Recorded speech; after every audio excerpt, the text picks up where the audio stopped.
So this is a video of us using screed rails to pour footings.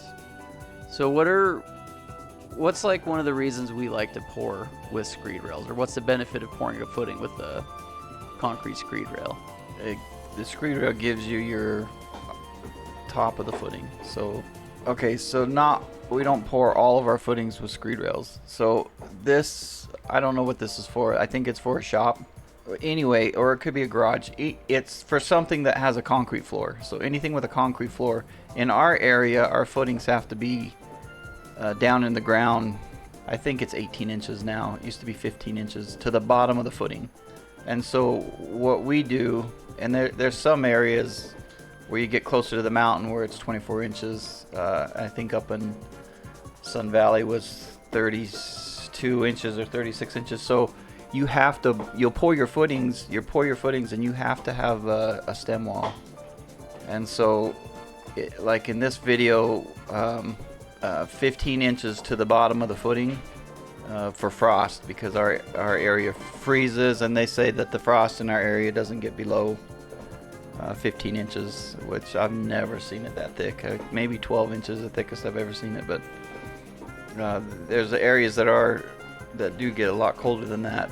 So we're pouring, this is probably a shop or a garage where we're pouring a concrete floor, and so we're using the dirt as our form. Now if we're just doing a house with a crawl space, or a house with a crawl space, then we'll dig that whole center part out, and we'll actually have to form our footings, because we'll do an over dig, probably 2 foot over dig, sometimes 3 foot over dig from the outside walls of the house, and we would form our footings. So here, which takes a lot more time. So here, all we're doing is we've taken probably a 15-inch bucket. It might be a 2 foot bucket. It's hard to tell, but whatever width your footing is, a 16-inch, I think our bucket's 15-inch, then you would dig that out exactly.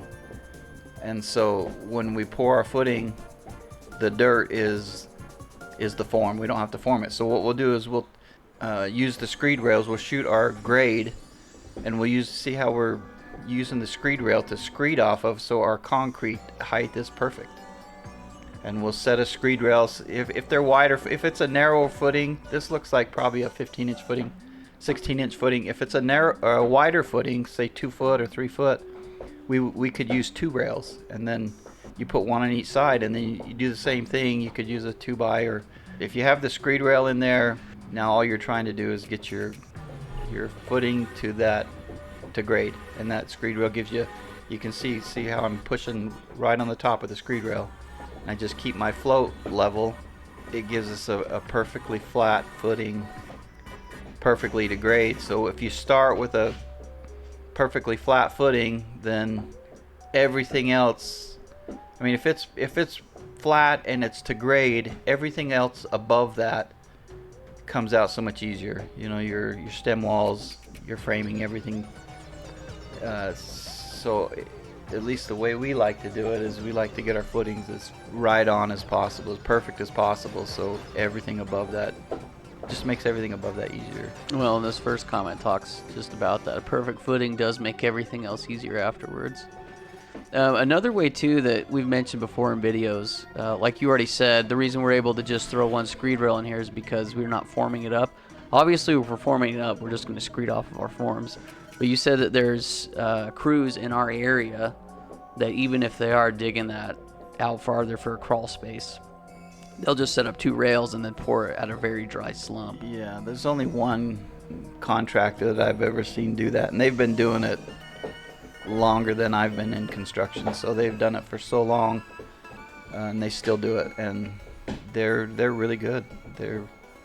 Their footings come out, they're really dry, they just pour it right on top, so it's no forms at all. They just use a rail on each side and screed right off the top of that rail, and then their footings come out great. So here's one of the first comment threads that I kind of wanted to address is And maybe it's just because they're not really understanding. But like this first comment says, I just don't get the extra effort. You use the laser for excavation, so just use it for your footing heights. Well, that's exactly what we're doing. I mean, we go in there. Well, you did. You used the laser to set all the heights of your screed chairs. Yeah, that rail that we have in there, we set it off a laser. We used a laser to set our string line, and then we put that rail to the string line. So I mean, we use the laser, and I get what they're saying. You can go in and just shoot. They're calling cow patties or whatever. Shoot your little grades, and then you have to go from little shot to smooth it out.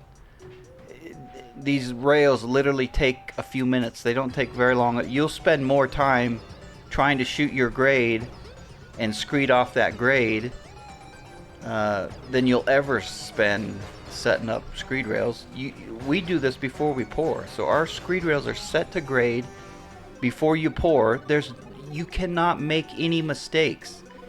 The only mistakes you could make are if your laser, you read your laser wrong or something. But and any guy can just follow the screed rail and not have to guess what the other guy said. You're not really guessing. I mean, yeah, you can shoot the cow patties, but you got to be really good to make sure it's all even, whereas the screed rail is going to keep it all even. So any person can sit there and, it takes the stress out of going, man, am I doing this right? The guy that's helping you or whatever, helping you finish. And we're right with the truck. I mean, we're literally, the truck is pouring it out, and we are right with them the whole way.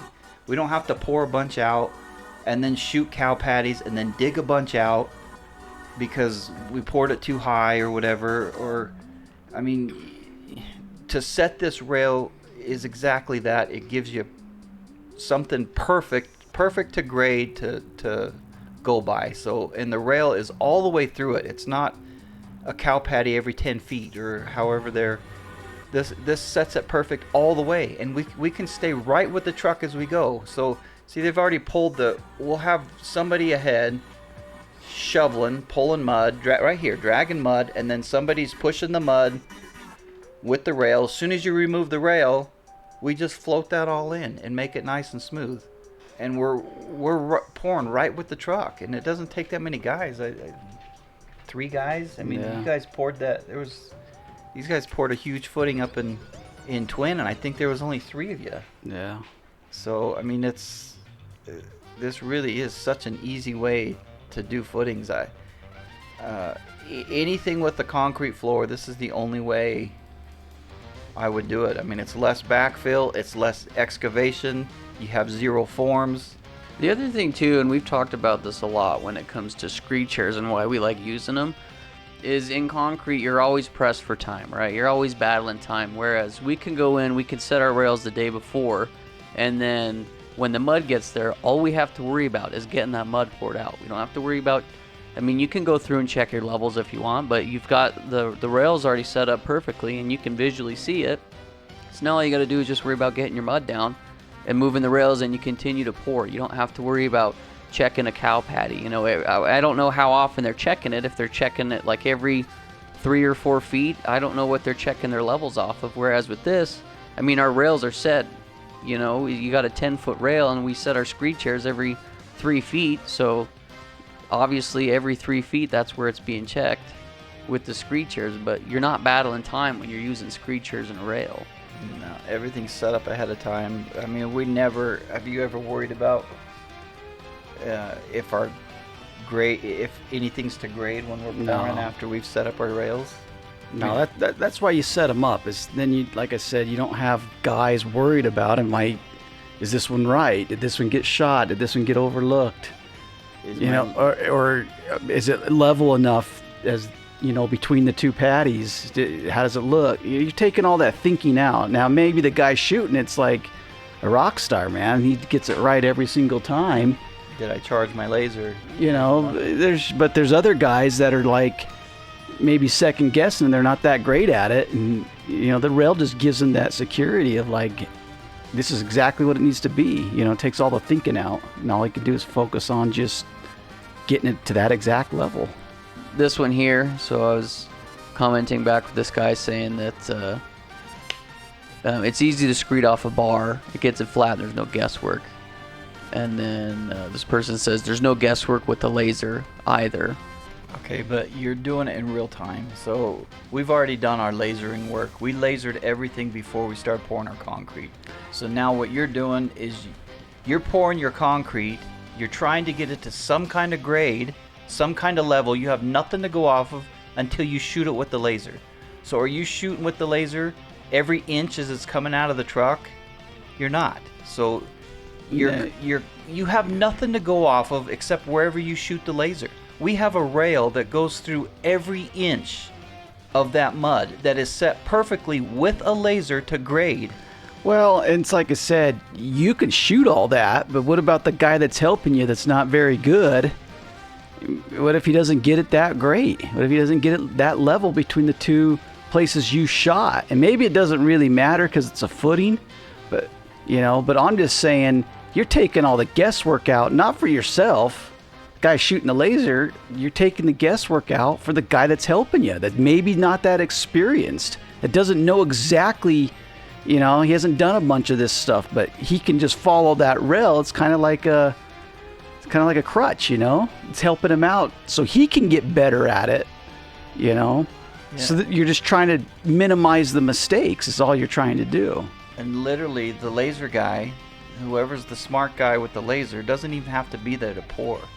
Right. Go on to the next job. I mean, everything is set, and you can have anybody pour these footings. I don't understand why you think that going back or in real time, like our stuff is set before we pour, and in real time, you guys are setting your grade in real time, and you're hoping I don't have dips, and you probably don't give a shit if you have dips or not, but what we're trying to do is get our concrete the very best we can get without any kind of, we're not even setting ourselves up for being able to make mistakes. If we made our mistakes, it's before we set our string line. You guys could be making mistakes in real time. You're just making it so much harder, and you're just opening the door for more mistakes. So yeah, you think that you're doing it great with the laser, because that's how we've always done it. What happened? How were you doing it before you had lasers? Were you out there with your freaking transits, shooting it, looking through the transit, saying, "Okay, go up an inch, go down an inch"? You're not even making sense. So what you guys have done is you've made it as hard as you could humanly possibly make pouring concrete. That's what you're doing. Well, and what if your laser breaks? What if the battery goes dead or anything of that happens? Well, now you're really SOL, because now you got concrete there, and you're not going to be able to do it now. Well, and here's the last question too. This person says that's the problem off a rail. It teaches them nothing.